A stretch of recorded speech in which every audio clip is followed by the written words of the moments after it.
Hey, good morning. Welcome. Let me turn this slide on here. Well, welcome everybody. We're really glad you're joining us for this panel, Prioritizing Care Economy Sectors in Career and Technical Education. I'm going to introduce myself and do a little housekeeping, but then I'm going to introduce the folks that you're really here to see. But happy Friday morning. And let's get rolling. So again, hopefully you're in the right place. We're glad you're here. So a couple of housekeeping items. This webinar is going to be recorded and a link to that recording will be posted on the ESEP's website. As we're going through the panel today, if you have questions, there's a Q&A section that you can use. You can send in your questions. What I'll do as the moderator of this panel is I'm going to try to feel out if those questions make sense just to, for the panel to address right away. Or what we'll do is we're going to save some time towards the end of the presentation where they'll be able to answer some questions more fully. But just in case you hear an acronym or something like that you're not familiar with, feel free just to put it there in the Q&A and we'll get to it. So if there's any technical questions, any difficulties, anything happening, you can see there the call number and email for technical support. But if not, let's go ahead and get rolling. So who am I? I'm the moderator. That's my fancy title this morning. But my name is Charles Henkels. I'm the director for Regional Apprenticeship and Work-Based Learning. I'm hosted at Riverside Community College District. I lead a apprenticeship project called the Launch Apprenticeship Network.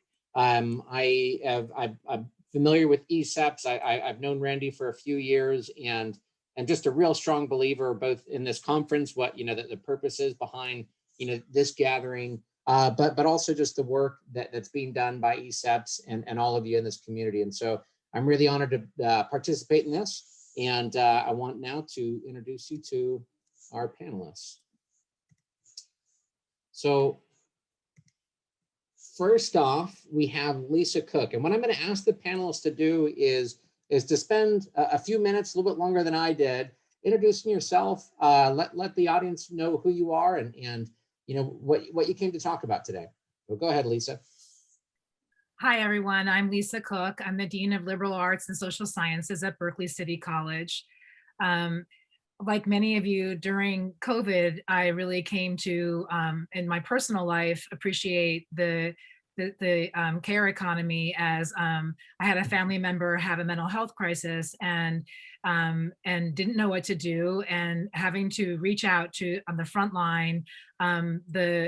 Some people I contacted had skills to help me and some did not, and how it felt to have my family in crisis and need care and not really know what to do was really powerful for me. And my work at Berkeley City College includes 2 career education programs that are in my division, and we're building apprenticeships for both. So one is our education program, and we're in the ESEPs, applying the ESEPs model for early care for children, careers in children, for careers with children and families. And also in our Health and Human Services department, we are doing developing apprenticeships in our peer support specialist program, and we already have one registered apprenticeship with senior helpers for home health care. And so my vision for Berkeley City College is that we become the hub in Berkeley. If you've been to Berkeley recently, it's very apparent that there is a great need for services for children and families and individuals in mental health. You'll see tent cities all along the downtown, and so I'm really excited about the idea that Berkeley City College would become a hub, that people would come to us for the training and certificate programs, and then we will partner with agencies, employers to develop and earn and learn programs for those people, so that they're able to, the people from the community who have the most experience who are dedicated to improving the community can take part in these programs and serve children and families. So that's where I'm coming from. Thank you. That's terrific. Thanks so much, Lisa. And now I want to introduce Caitlin Hansen. And Caitlin, same ask of you. If you could introduce yourself, let us know a little bit about your personal experience with the care economy, and take it away. Yeah, thank you, Charles. So again, my name is Caitlin Hansen, and I come from Columbia College within the Yosemite Community College District, very small rural college up in the mountains.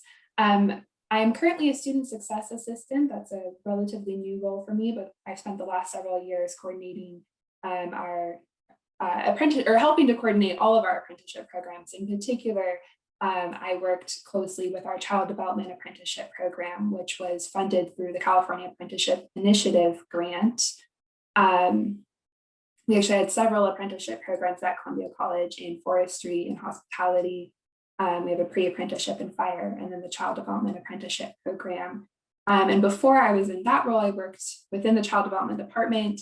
I was a Child Development major, and before that, I was actually a preschool teacher. So that's been my passion, is working with children and families in that way, and then helping other people to get into that field. My connection to the care economy has been as a provider, and then as somebody who connects other people to that career path. And as Lisa mentioned, over the past year, we've really seen just how crucial this industry sector really is, and the challenges that they face on a regular basis. And of course, we're here to talk about the care economy broadly, and not just child development. That's my particular specialty, but all of the care economy, like Lisa mentioned, mental health, community health, elder care, child care, both in centers and licensed family child cares, and even the non-licensed, friends and family neighbor care. That's great. Thanks so much.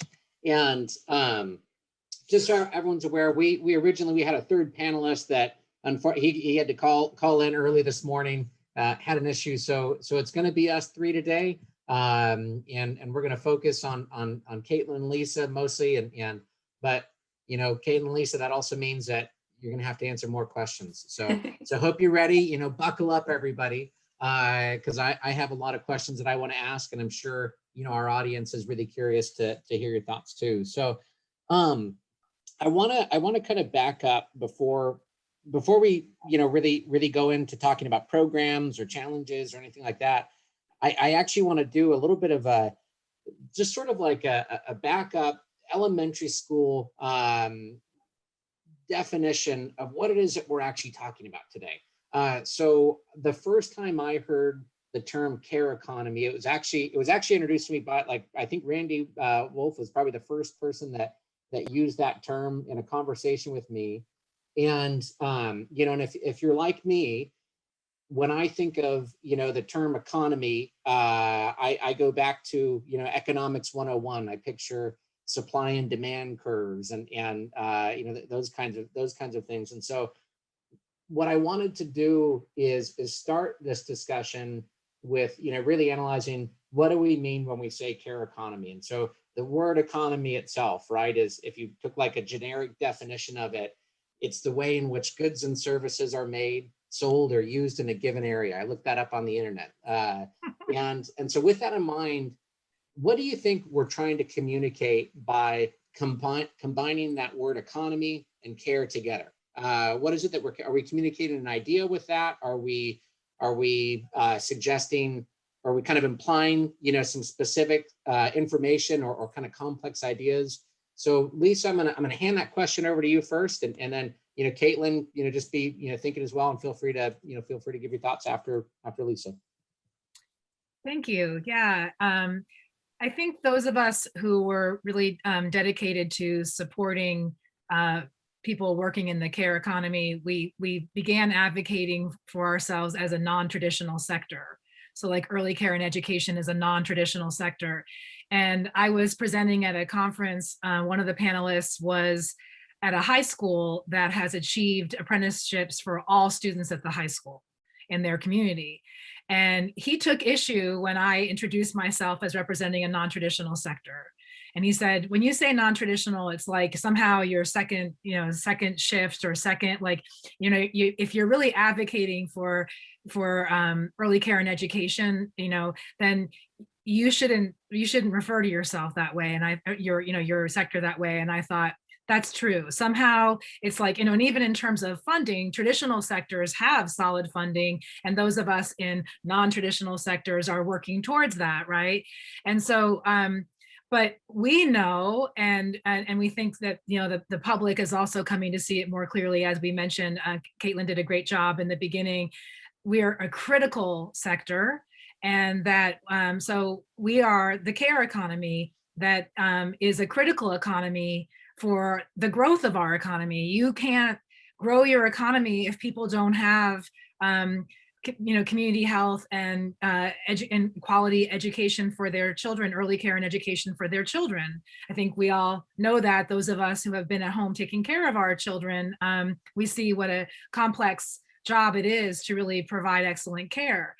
And so we're not different, I think, than like the trades. Like in the past, you had tradespeople that were individuals in their community who made something and sold it in their community, and it was sort of appreciated, but it was an economy of scale. And then as you built, the industrial age and everything boomed, you have all these specialized skills that people needed, and then they developed apprenticeships for people to come, okay, so leaving your little private self, your trade, coming into a specialized position and getting the training that you need to perform that.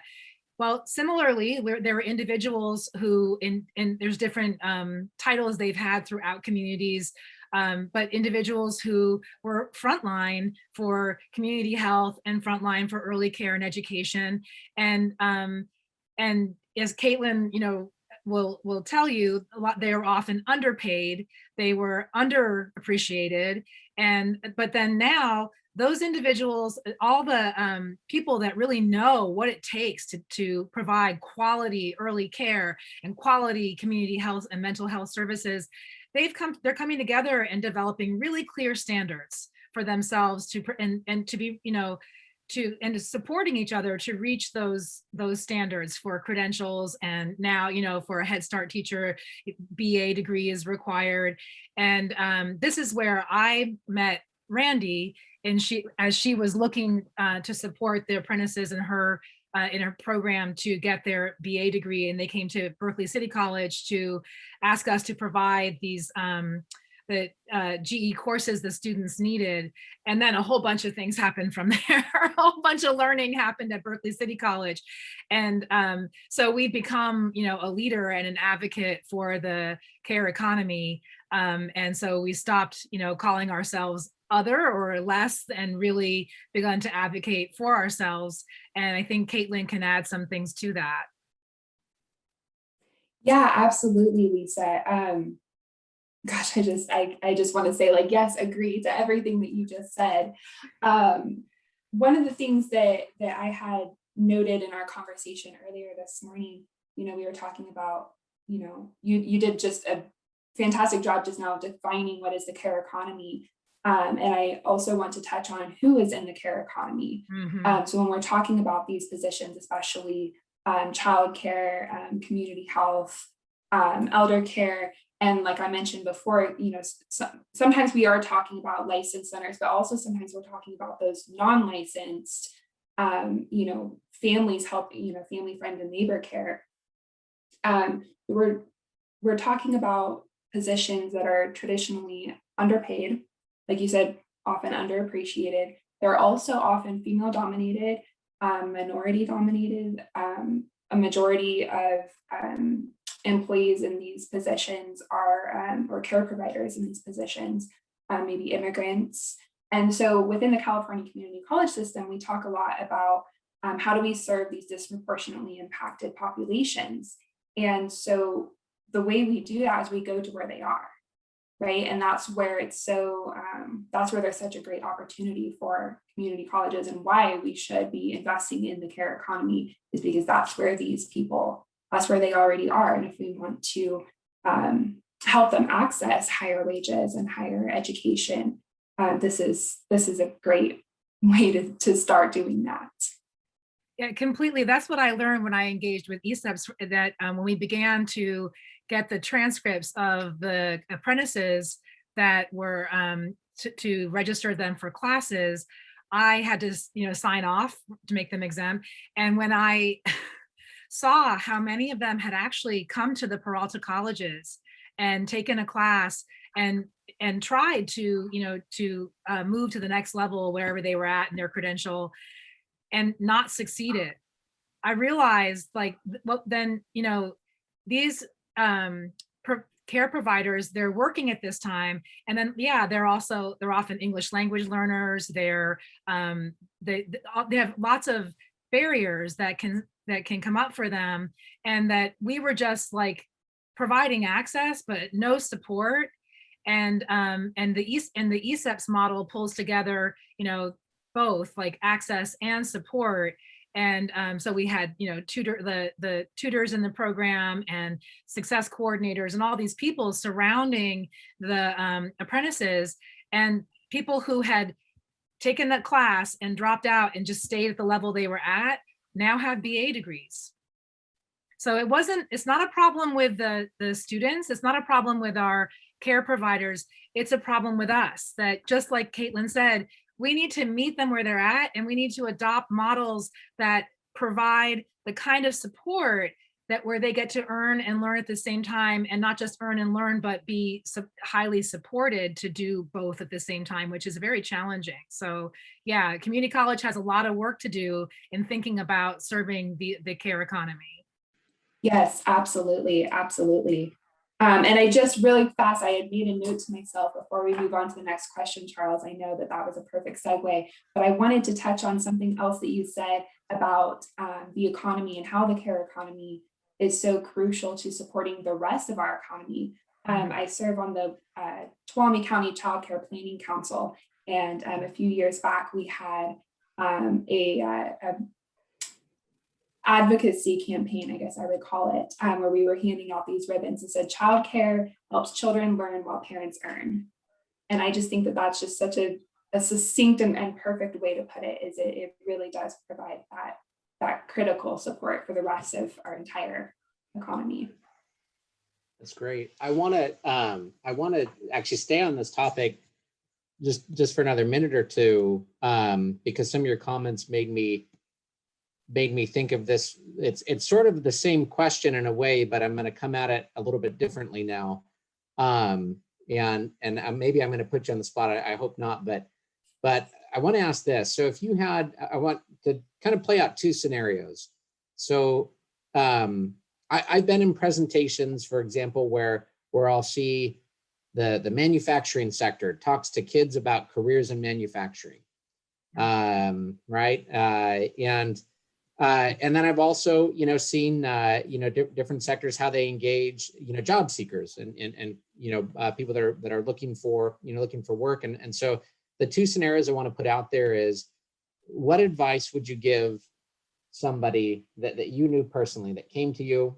So one person is a student. It's let's say it's a high school student that came to an ESEPS conference and and heard this term care economy and said, oh, I'm interested in a career pathway in this world. What advice would you give that person? And then the other person that I want to ask about is somebody that isn't in high school anymore. Maybe somebody that has already been in the workforce, maybe for more than a decade, maybe more than 2 decades, has kids, has commitments, that their life demands of them.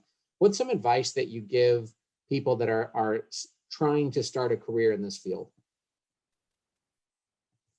And that's open to both of you. So, yeah.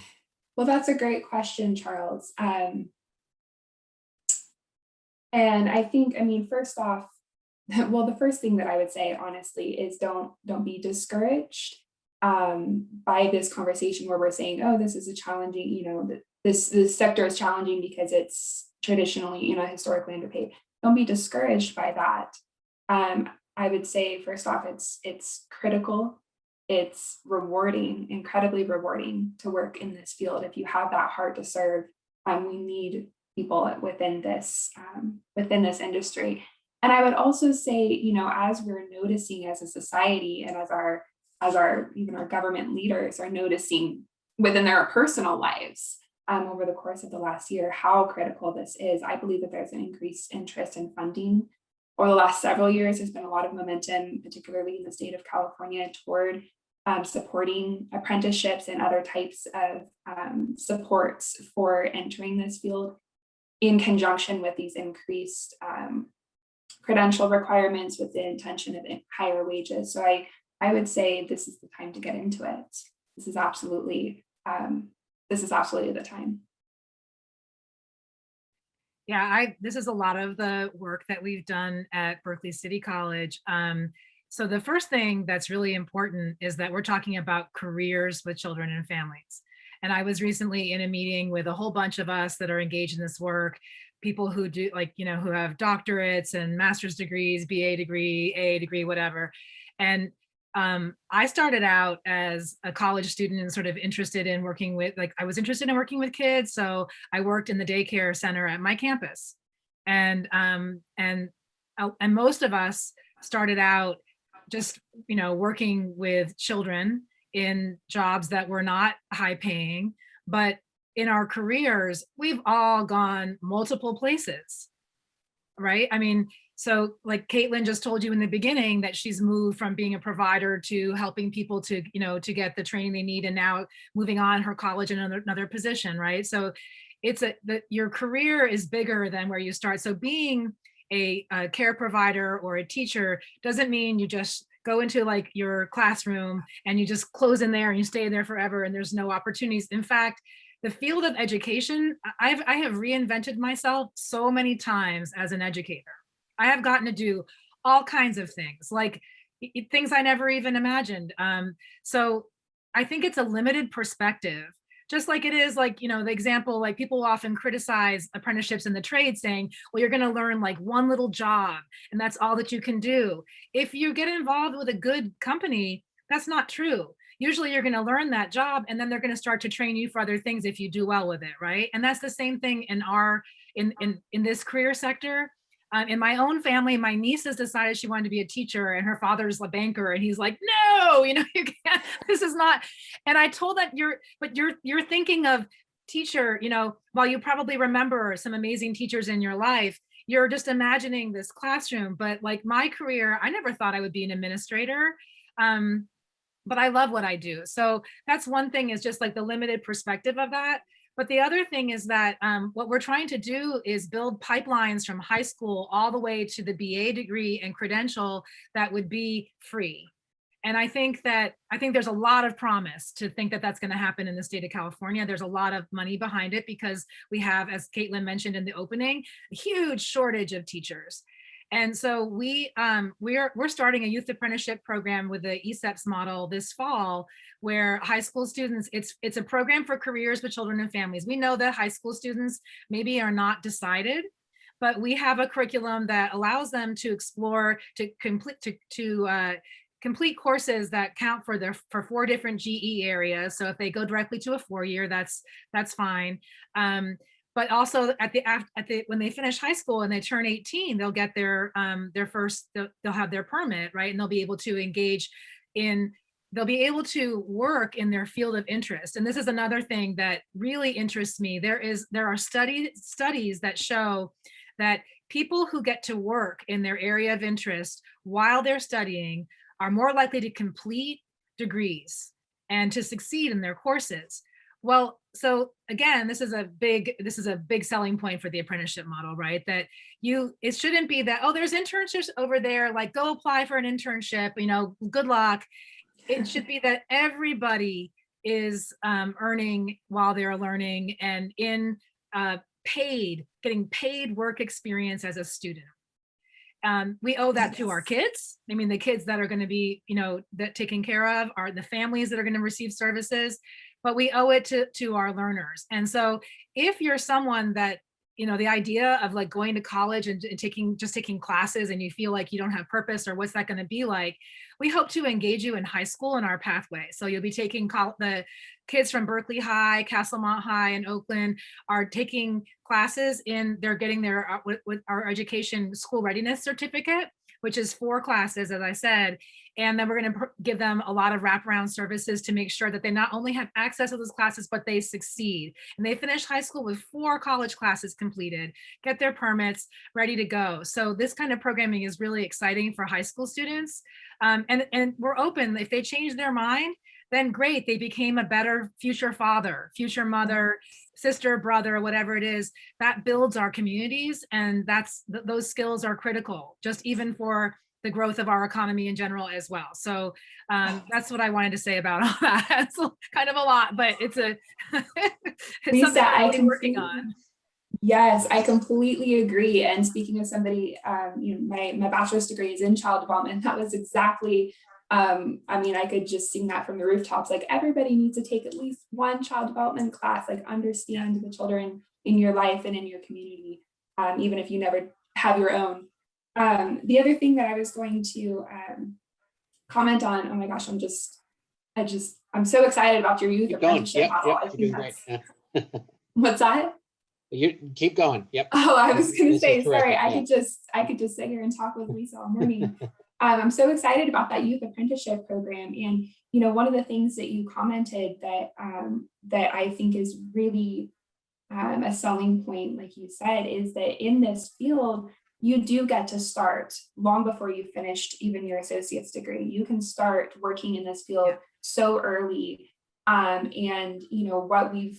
I'm so excited about this swing back to work-based learning opportunities within high schools and within the community college system, because it's absolutely crucial. And I've had students come into my program who, they thought that they wanted to be teachers, and then they spent just a couple of semesters as teachers in the classroom. They're like, oh, you know what, this isn't for me. But through that experience, they got connected to, now maybe they're a family advocate, or they're a child life specialist, or they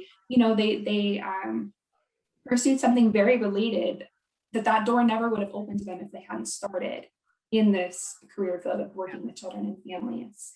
And then, Charles, to kind of circle back to your scenarios that you gave us, Lisa did a great job of describing how this can, really benefit high school students in that entry level.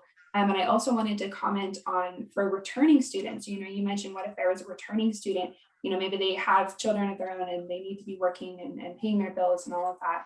The beauty of this field and of apprenticeships and the ESEPS model, and the model that which is almost the same as the model that we developed at Columbia College, is it's very individualized. So I would meet with students individually, and what are your outside obligations? What are your goals here? Are you wanting, to transfer in 2 years and get your bachelor's degree, or are you wanting to get your permit as quickly as possible and then work full time and slowly, go from there? And so students would take, sometimes they take a full course load, and sometimes they would take one class at a time, because that's what they could manage with their outside obligations. Some of our students were ESL.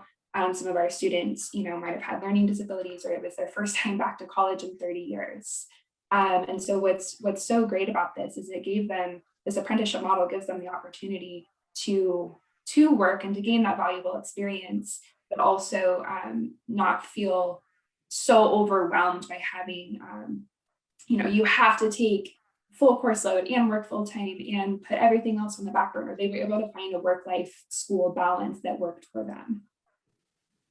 Yeah, and if I can add something to that group, to returning adults, one of the things that that a lot of people who are people I meet who are thinking of returning to college, what they'll tell you is like, I want to do this, I really want to work in this field, but I need to develop my skills first. My English is so bad, and da da da da da. And the traditional model would be like, okay, go to a basic skills or an ESOL program and build your skills first.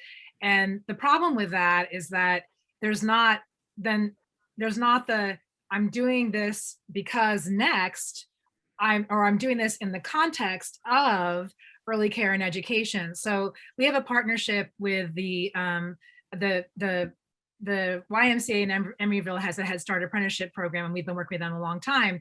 And they reached out to say, you know, we still want to provide, like, for they basically serve they serve the children of employees in Berkeley, the Berkeley Unified School District, and they're like, we want to provide something to get more of the parents engaged, but they say these things like, well, I need to improve my language skills, whatever. And so, you know, what can we do? And we had the idea of like, okay, let's have a meeting with Berkeley Adult School as well.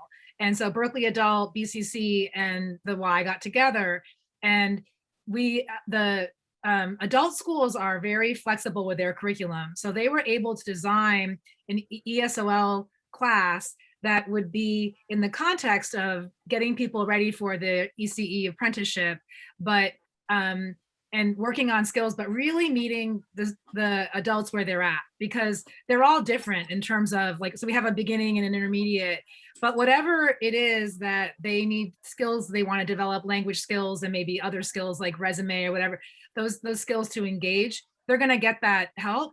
But in the context of, and then, you know, and as soon as you feel ready, you're going to go into the apprenticeship program, and you're going to learn how much support we have for you, so that once you engage, we're hoping that you're not going to opt out ever. You're just going to keep going, right?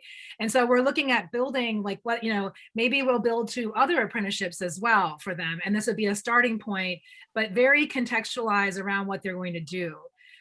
Because people always underestimate themselves anyway. They'll say, my English is so bad. It's not, you know, they bring so much life experience, and even, you know, the types of language skills, communication skills that are really valuable in the ECE. So so that's another thing that it's just really building, like, I want someone to say, opt in, like at high school, or opt in as a returning adult at the Y. And then we just, like, it just happens to them. Like like, it just, you do this, great, do this next. And they find themselves, you know, hitting a living wage, doing something that they really love. Yes, yes, absolutely. Those wraparound services are so crucial. And that's where, yeah, we have, I mean, we're a very, very small college, so we don't have any other adult schools or any other colleges in our region. So we work with, yeah, some local agencies, and then within our own college to provide those ESL services and classes and the GED classes, and to have the opportunity to really, like I said, provide that individualized. And I like how you mentioned the contextualized support, and why am I doing this, and how is it connected? This is awesome, and I think it's probably a good transition. A few things that I was really, a couple of themes that I was really picking up on. One in particular is this need to be, you know, student and people centered, and I think one of the things that's oftentimes really challenging about that is we want to be student centered. I imagine probably this entire audience would not disagree with that statement. Hey, that's what we want to be. But there's a lot of challenges to accomplishing that. And I think, you know, it's probably, some of those challenges are, you know, pragmatic, but then there's also probably maybe even some challenges that we've kind of put up ourselves. And so the question I want to ask, and Caitlin, I'm gonna throw this to you. Oh, right before I do though, so you can think for a second in your mind, you kind of know where I'm going a little bit.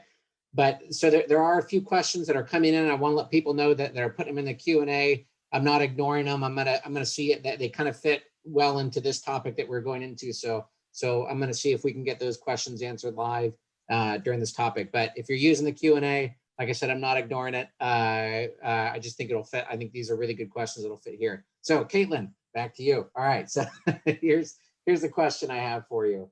I'd like you to talk about, you know, barriers that are unique the care economy. So again, if we're thinking about it in this ecosystem of programs, industry partners, students, job seekers in this ecosystem, what are some unique barriers and challenges to this sector? So if I'm developing a program, for example, and I'm saying, okay, what blueprint do I have access to implement? Do the answers exist, or are we, yeah, I think you see what I'm asking. So I'm going to hand it over to you and go for it. Yeah, so there are a few, there are a few barriers and challenges that are, in my experience, pretty unique to this care economy sector. One of them, we've already touched on a little bit, and that's that a lot of these positions have historically been very underpaid. And that's because these centers the field in general is underfunded. So it's not so much that, employers want to be underpaying their teachers, is that they are provided with very limited funding. And yet the cost of childcare to the families can be, if they don't qualify for Head Start, the cost of childcare can be astronomical. There's a challenge there. There's a challenge there for sure. So as somebody who's coming in and trying to develop a program to address some of these, address that pipeline that Lisa and I were talking about, to provide these teachers with access to the higher level permits and higher level education, we're also coming up against this barrier of they're not getting wage increases or a living wage that a lot of the regulations within DAS and other workforce development programs want to see. And so we've had to get a little bit creative about how are we able to provide that for the students, how are we able to make this accessible financially. And so we started with the California Apprenticeship Initiative grant, which was just a tremendous investment into creating this program that we've since been able to institutionalize through community partnerships. So we actually work with 3 different counties, 7 different employers, both private and public centers, Head Start, early Head Start, state preschools, and then private centers. And we've been able to identify, several different, we're kind of braiding many different funds of streams of funding through First 5, through Head Start, through early Head Start, through the California Community College system. Once our California Apprenticeship Initiative grant expired, we were able to buy textbooks with the grant that we're now able to continue using after the grant was over. But just really, getting a little bit creative and building those partnerships. The community partnerships and the employer partnerships has been really crucial to addressing that. And like I mentioned before, I do see a shift on the horizon of increased funding, and so that will hopefully continue. And then another one of the barriers that we've also kind of touched on is a lot of the time these are non-traditional students, speaking from the California Community College definition here of traditional versus non-traditional students. And so what we've had to think about is that requires non-traditional class times, non-traditional modes of instruction. So if these are, teachers, they can't come to class on Monday, Wednesday mornings at 9 a.m. So we have worked with our faculty, and fortunately our faculty were already totally on board with this. They were already doing this because they have that close connection with the employers in our region, and they were already aware of this challenge. So they offer our classes on a rotating schedule, morning, afternoon, evening, because on the flip side, we have other students who are working in the care economy who are providing after school care. So they can't come to an afternoon or an evening class. Mm-hmm. We've also, a lot of our classes were provided even before the pandemic. They were remote. They were online courses. And then we also, because we're serving such a broad geographical region, one of our challenges was, there are classes that our faculty, for pedagogical reasons, they really firmly believed they needed to be taught in a live or face-to-face format. And so we were able to set up a remote video classroom with a partner agency over in Amador County Amateur College Connect. And so rather than having these students drive over an hour to get to our campus, after teaching all day, they were able to go, drive about 20 minutes to this remote classroom that we had set up, where there was a two-way video screen to the classroom that we had on the Columbia College campus. So just really getting creative, we had funding through our college to invest in our technological infrastructure within the district. And that's one of the projects that our district decided to undertake, was setting this up to make it accessible to these rural students, to these non-traditional students who needed access to these classes. Lisa, before you jump in as well, a question that is coming up a little bit, as you were talking, Caitlin, and it was also a question that came in the chat, had to do with career progression. And I want to pose on this topic, I want to pose two different questions. But so I think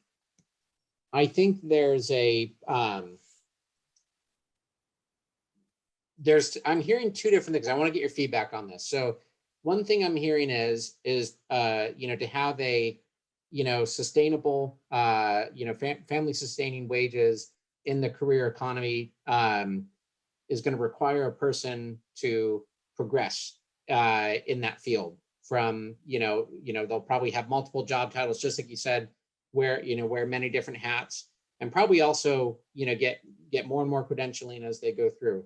So that's one pathway. The other thing that I'm hearing talked about too, though, is I guess sort of maybe more of a legislative society decision that, hey, is that the only way to do it? Is that or is it that we also need as a society to kind of relook at how we pay for the care economy workers? And so I want to put those two things out there. Like I said, maybe I don't know if I'm like, tossing a grenade out and saying, all right, deal with that. But I want to get your feedback on that, because I think there's two different points, to maybe address a little bit when it comes to careers in this field. Yeah. Yeah, Charles, you're absolutely right. And that there are kind of two different conversations connected, but two different conversations going on here. And one of the things that Lisa and I were kind of chatting about this morning before we started, before we went live, was, one of the techniques or strategies I think that this economy in general as a whole is trying to take to increase those wages and that living wage that you talked about, and family supporting wage. Charles, I love how you phrase that. I've never heard it said like that before. Family supporting wage, so true. One of the things that they're doing is they're trying to elevate and increase the credential requirements to be in this field, and thereby, elevating the status, so to speak. So somebody with a bachelor's degree is in early childhood education is paid the same as somebody with a bachelor's degree in the K-12 system. And there's a delicate balance there, that's not a bad that's not a bad thing at all. But there is a delicate balance between, as we increase the education and experience that's required to have these higher level credentials, we also have to provide the higher wages and the access to that higher education.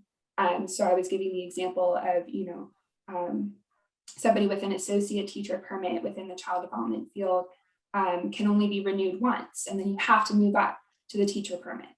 And the teacher permit requires 16 units of general education, which includes its math and English classes that can be very, very challenging for some students, right, who have various barriers that we've talked about already. And so what's happened is sometimes students, they lose their job, or I shouldn't say students, teachers, they lose their jobs ultimately because they didn't meet those higher requirements. And so that's an opportunity, that's a barrier for them at the moment. And it's an opportunity for a California community college system to try to identify those individuals. Like Lisa said, they may have been coming into our system trying to take those classes, but they weren't identified and provided with the individualized wraparound support services that they needed to be successful. And so then they left our system again, and ultimately, it their career suffered for that. So there is that delicate balance that we have to, as a whole, the community college system and the care economy and child development system has to address that. And then it's also true that there is, I foresee that some of this is also legislative, so that those starting wages are not below a living wage. That's something that can, especially, like I said, a lot of our students are Head Start and early Head Start and state preschool employees. And that's something that, the agencies themselves can only do so much when they're limited, their funding is limited. Lisa, what would you add to that? Yeah, I have a lot to say about this because things are changing really quickly in response to COVID. So I'm going to give an example from BCC. So we have a social work and human services paraprofessional certificate program, and it started in 2017. And we it stacks to our AA in psychology, sociology, and also in social science. So it's part of a pathway that students that do well can get those degrees. But we've grown. I mean, the interest of people in the community. Well, I should also mention that we developed a non-credit bridge program that we offer at Berkeley Adult School called Bridge to Community Health Worker Careers, right? So we have a place, like I was saying before, you need a place to meet students where they are. So people in the community who are either interested or they're in entry level positions in community health are joining that program. And then they're moving into our credit program, right? But what we've been trying to figure out is exactly this question of like, what is the credential that's going to result in a living wage from that credit certificate program? And then as SB 803 was passed, which will allow for medical reimbursement services rendered by peer support specialists. And so we're like, that's it. They need to come out of that program with the credential for peer support specialist. The expected annual wages for someone starting out as a peer support specialist is $46,000. That's the starting, right? So that's not 25, right? Is what you're thinking for this profession. And so now we're like, okay, so we know what we need to do and we're moving fast. It's easy for us. We don't even have to change our courses. We're just like, inside the courses, making sure that we're teaching cultural competency, these different things. Okay, great. But then the thing is like, okay, now we need the earn and learn model for that. Like while they're in the program, who's going to pay them? And what we found is that because our field is, we're a non-traditional sector, all the money is fractured. It's across all these different agencies. So we got a little bit of money to pay the faculty to really engage in our community. And we're finding like Lifelong Medical Group, Alameda County Behavioral Health Workforce Development, Earn and Learn, East Bay Health Workforce Partnership, City of Berkeley, all have money and want people to do this work. And so we're just trying to figure out like who can pay for what, who has what. And then, so we're applying for a big grant to try to like bring all these people together, stop this fractured system. And I was going to say that one of the barriers for people is that the system, like where do you prepare for peer support specialists right now? It's like random places. And also, again, it wasn't guaranteed for the wage until the Senate bill, right? So like, even for the individual that's interested, it's like to know where to go and to know what to do has been so confusing. And so we need to bring, so that's what I was saying is like BCC could be the hub to bring all this together. We know we're able to provide the training that they need, but now in terms of the hiring and employment, that the students that are homegrown, they're from our communities, that we work together to provide the work-based learning opportunities and hire and wage advancement from these different entities. So it's a lot of work to bring it together. But I remember the same work when I was at Laney College, the same thing happened with like manufacturing. And with like, PG&E finding out like what are the skills they need to take that test to be, to qualify for that position. Now they have people starting at $80,000 a year. Great. I think we could get, we can get somewhere. We just have to bring everyone together. So that's an example of a legislative change that just opened the door in community health. Like, because before, we had an agency had to pay for a physical space to exist in, and then pay the wages for the individuals to get out there on the front line. And so the wages were low because but if an individual can get this credential and then bill Medicaid directly to provide the services, now the money can go to the individual providing the services, right? So these are the kinds of things that are happening, that legislation that, like, as Caitlin said, the time is now. But community colleges is challenging for us to like get ahead, right? To like, to know, change our curriculum. But it's possible, especially if we are able to support people to engage in the community. So we owe it, like, we've got to defracture. It's one of my colleagues uses that word, defracture the systems and bring this together so that a person who engages is held and advanced to that minimum wage, living wage much faster. This is great. We're getting so many good questions too. I would have been a year ago, I would have been firing away. I mean, I still have a lot of questions myself. I want to be clear that I'm just someone who said yes one day, who is then, said yes to Randy and ESEPs one day, and then here I am. So. Yeah, well, I want to try to plug a couple of these really, really good, important questions that we got. And I want to put it in the context of, basically of opportunity, right? So we just talked a lot about barriers. We just talked a lot about, challenges that we're facing, and legislative changes are hard, right? And a couple of the questions, and audience, I'm going to do my best to kind of thread some of these questions in. So, if I don't do a good enough job, go ahead and, like I said, put it in, put more questions in. But one of the questions that, you had just told a story a moment ago, Lisa, of a, you saw the peer support specialist as a solution. You started working to, to implement that. One of the questions earlier that we got was regarding, sharing blueprints for others to adapt and adopt. And so one of the things that I want to ask, and maybe you could talk a little bit about what ESEPs does in this case, but what work is being done right now to create a community of practice, a community that can kind of provide some of that blueprint sharing. Well, I'll start and just say that, so when I was approached by ESEPs, we were piloting the youth apprenticeship at Castlemont High School in Oakland, and we just signed on as, the LEA, like just to provide the classes, right? But okay,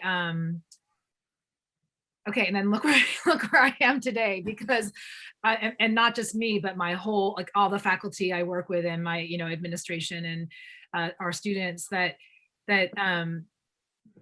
ESEPs provided that blueprint of, okay, we're going to have a childcare. The Castlemont High School had a childcare center on its campus, so that Cadango was one partner, Castlemont High and OUSD is a partner, and then Berkeley City College, and then ESEPs, right? And so Randy had to provide a lot of guidance to us. We were used to be like doing our own thing, each group, like, we want to do it this way and that way. And she'd be like, no, you have to, you have to come together for the students, that this should be, more seamless for them to have this experience. And so one of the things that was just so clear was the importance of really targeted support services and the need for flexibility. So the traditional model for dual enrollment in high schools, this is like traditional some time back, was like, okay, the community college will offer a class at your high school and we'll see what students are, okay, you can have the chance to take a college class and we'll see if you're worthy and like prove yourself. And like, it's more for like gifted students, this kind of thing. And now, we flipped the script that actually we picked a high school with the most at-risk students at Castlemont, and did that on purpose, because it's like, no, let's meet students where they're at, all students, the average person, and figure out what it takes. And what we learned is that there needs to be flexibility. And Caitlin touched on it before, that one really exciting thing right now is that the possibilities for online teaching and learning that have just burst open under COVID. Zoom and synchronous online meetings that look like this. Well, we would have loved to have that years ago. So when you're working with at-risk youth, there are things that can just take them out. Like, for example, they're getting ready for the class and their parent says, no, you need to stay home, take care of your brother because I have a doctor's appointment, bye. And they're like, they email you, I can't come to class today. Well, now most schools are just giving out Chromebooks, right? So we make sure that they have a Chromebook, and we say, okay, sign in from home. And we stop sort of these weeding out practices that we had in the past to change to very inclusive practices to meet students where they're at. And I know that's hard in a physical environment. There's just one person, but with the technology, it's really possible. So that was a good example. We learned, okay, that we should do that. And then also the same thing, we were serving, our class at the college. There were a group of students, like our college doesn't have childcare at all, and difficult parking. And when we first started the apprenticeship program, we had them drive to the Y in Emeryville, drop off their kids, and then come to BCC and do the class and then go back. And they said, that's just too hard. And then we realized, oh, let's send the teachers to the Y where the childcare is. And we did that. But then we've also moved into okay, there are students at remote sites, as Caitlin said, let's do the camera in the classroom and capture the class and include these other people.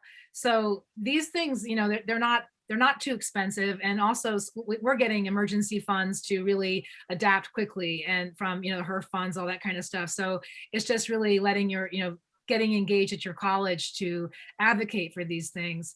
But when you advocate, if you're very clear of your why, and you're able to in 2 sentences, elevator pitch, tell people why it's critical, you get support fairly quickly. I just want to say that in terms of legislation, in terms of things, resources at the college, it's just getting very clear of the purpose and what, if I have this camera and speaker in this classroom, here are the number of students that we can additionally serve.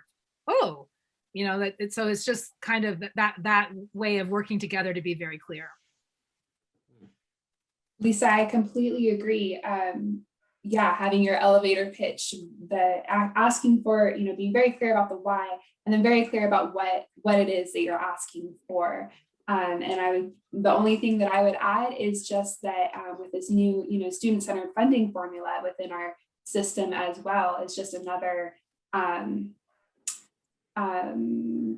leverage point, I would say, that, there's the research you alluded to earlier about students who are able to work within their field and have that workspace learning opportunity are more likely to complete their programs. And so increased completion rates increases our funding also, and then we're able to provide more services. I'm curious. So Randy had just sent this to the Q&A and its comments. So I just put it as already answered, but ESEPS is currently developing a how-to toolkit for developing and sustaining ECE apprenticeships. We hope to have it ready for distribution by next spring. It made me think to ask this question: how important is it that that as a kind of a broader community we work together? Because I think oftentimes that's one of the challenges with blueprint creating is, if you have 100 blueprints, all designed different ways, it becomes very challenging for people to kind of identify, okay, which one is the right one. So could you speak a little bit to, I guess sort of developing that, what it takes to develop a community of practice on we're a huge state, right? There's 100, I'm going to get the number wrong. I didn't get enough sleep last night. 114 community colleges. I'm probably wrong, but there's a lot of colleges. how do we develop a community of practice so that blueprint sharing is possible? And then I'm going to give the crowd a little bit of a warning too. We're at 15 minutes, so if you want to ask a question, I still have about 2 or 3 that I'm going to be pulling directly from. But if you want to get your question in line, go ahead and do that now before we run out of time. But go ahead. Well, I guess I'll start with that. go ahead. We're going to need support, like in order to engage, we need some funds to do that. And that's one thing that ESEPS has done really well, is advocate for those funds and share them out with, interested parties like Caitlin and me and our colleges and our communities. But it does take, it takes some time that needs to be supported. And yet it's critical that that we share. Like I said, it's fast changing now. And so people are doing things, and sometimes I hear about it a year later and I'm like, whoa, I wish I had known that. And so I think maybe the conversation is like, if you're building a community practice, what's sort of the simplest and most effective way that we could communicate with each other? It is really hard as a learner to understand like Department of Labor and this person and that person. And then there's like people involved in strong workforce, and there's like the Bay Area, like apprenticeship, and everyone's trying to figure out and talk about it. And what I really like are groups where we get together and just like pick a problem. Like one of the, like for community colleges, we're not entirely clear how, like, colleges go about different ways of making sure that apprentices don't pay their $46 fee, right? So how do you get people tagged as exempt? How do you, these like the logistics of that.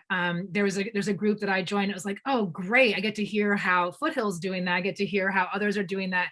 So part of this too, I'm like, Randy would say to me, like, I know that they don't have to pay. When we were doing contract ed as a way to build from using grant funds, right, to make these classes happen. And it's like, no, they don't have to pay. And I'm like, yeah, but I don't exactly know how that works. And I still am trying to understand, like, community college side, the reporting then that happens to the state to get reimbursed for the exempt students. Is it like the bog fee waiver or whatever? So there's a lot of things people are still figuring out. And I don't know, it's fractured. It's a fractured effort. And exactly what's needed is to bring everyone together and, share these sort of findings of like, okay, here's how, if there's not a best way to do it, here's how different schools are doing it. But again, I'm working on this. Our Dean of Career Education is working on this. We have some funds to pay faculty to work on this. And we're all like grabbing these different pieces and putting them together. And it's tons of work. And I'm very passionate about this, as you can probably tell, that I'm putting that in as an administrator. But I don't know that everybody has like the capacity in building their programs to try that hard. So we've got to make it easier. Yeah. Yeah. Oh, go ahead. Oh, I was just going to say that, Lisa, I completely agree. And I think that, conferences like this and, through the California Community Colleges, or I'm sorry, I should say through the Foundation for California Community Colleges, they supported community of practice for the CAI grantees, which ESEPS, they received the same round of CAI grants that we did when we started. And so that's been very, very helpful, but it does take that funding to have that coordinating body across the state to bring us all together. Because once we're all around the table, or around the Zoom screen, then we start sharing that really valuable information. But otherwise, how would you even know that, this college over here is doing this and this college over there is doing that? But the information is very fractured, and that has been definitely a challenge. So we had one more topic to ask for some success stories, but we got a couple questions that I want to get to before we run out of time. So one question that came in is, what are concrete efforts to embrace social justice, equity, fair and advocacy support that support autonomy to support individuals with various social norm barriers in apprenticeships and career progression. And I'm going to put that we're answering this live. So if you need to read that, you should be able to, oops, hang on one second. You should be able to read that in the answered section if you need to. I'm reading it again. That's a great question. Yeah, yep.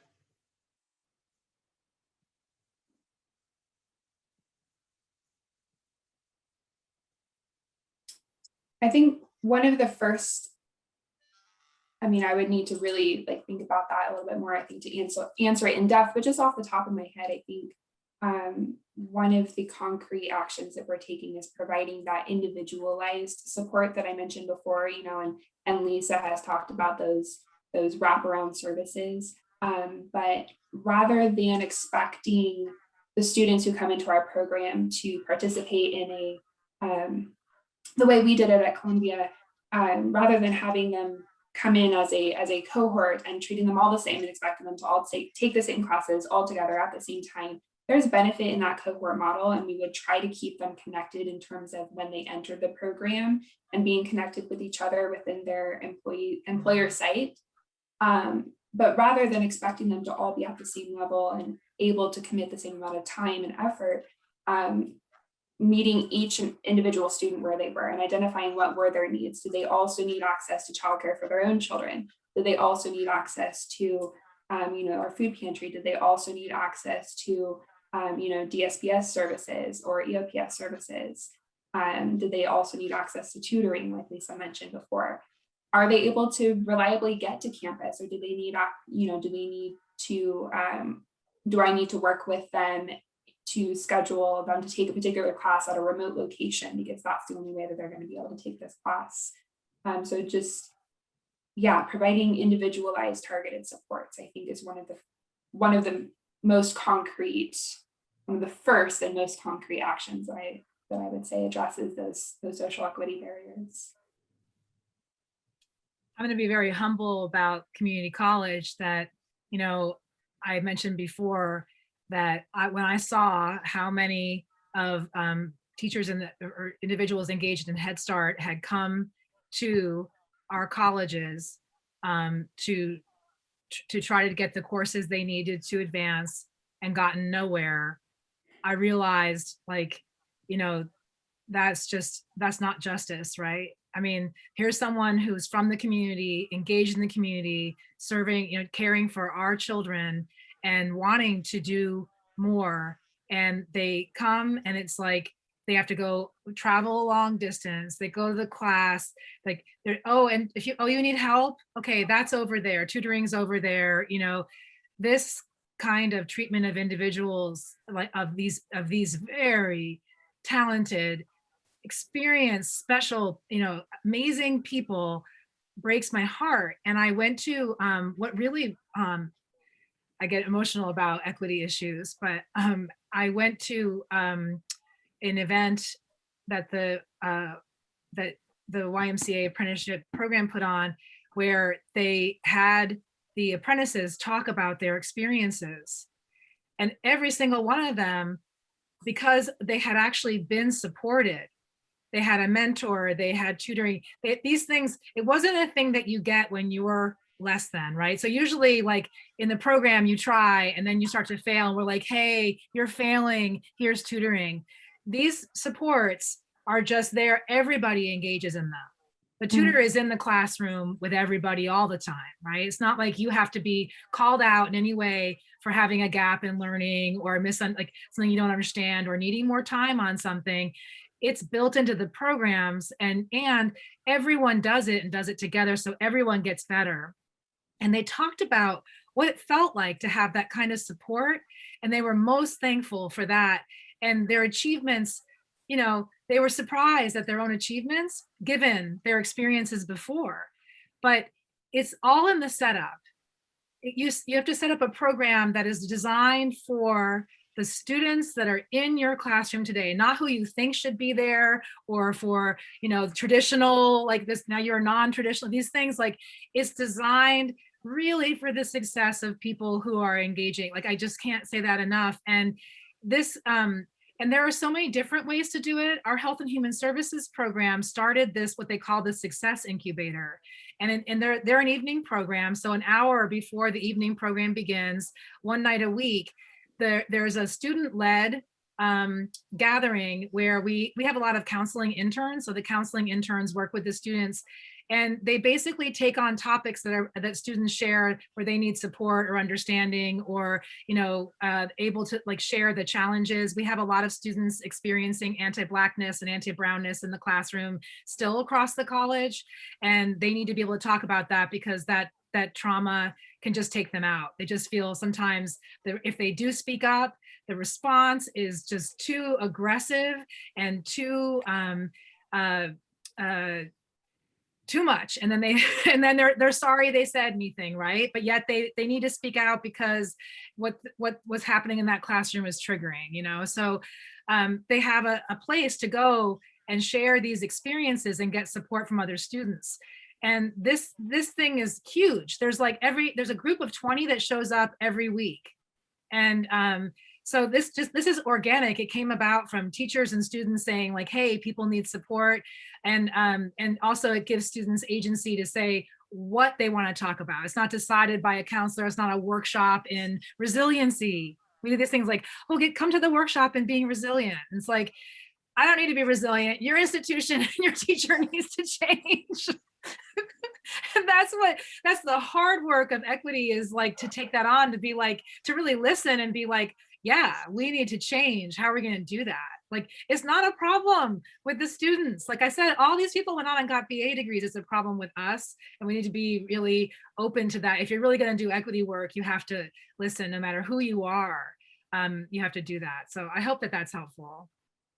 Yeah, thanks so much. Well, we had originally, we had slotted it, there was going to be a third panelist here.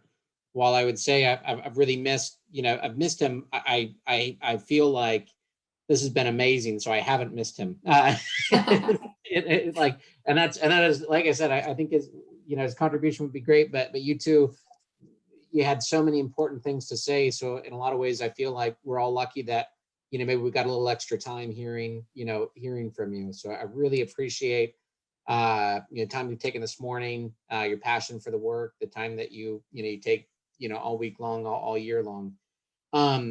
One request was if there's like a way for the audience to get resources about like your program. So like, are there links or anything like that you could provide, like a website link or a way for somebody to reach you to say, hey, I want to know specifically what you're doing, at your college, so that I can try to implement it where I'm at. Is there a way for people to do that? Yeah, absolutely. I don't know if I can drop You should be able to, in the chat, you should be able to put in a message to all panelists and attendees. Perfect. If you have a URL, you can drop in there. I will. Yeah. I can drop our link to our apprenticeship programs, and then I can also put my email address in the chat. I'm happy to do that. Great. And just a reminder for the audience, at the beginning, so if you go in the recording, we had email addresses up for the speakers. But what I'd like to do is we've got 30 seconds left basically. But I want to give you two the last words. If you have any, like I said, my last word is just thanks so much. You've done a terrific job this morning. Well, thank you, Charles. Thank you. I really appreciate your guidance here. And Lisa, it's been fantastic to chat with you. I am really grateful for this time this morning, and I feel like I've learned so much. I've got a page full of notes that I was taking while you were talking, of things that I want to circle back and find out more about. So thank you. Yeah, I'm frantically trying to grab the the department web pages for education and the social work and human services. I've got one on there, but I didn't get the other. So I'll do that as soon as I stop talking. But yeah, this has been an incredible conversation. I really wish, Caitlin mentioned earlier, I wish I could see all of you who are in the room. and, you know, be more responsive to your faces and your, you know, and more interaction. But I'm happy to have the chance to share all that I could about this really exciting work, and you know, learning from Caitlin and Charles as well. So to be continued. Yes, to be continued. Absolutely. Great. And Randy just messaged me that the chat box is disabled. So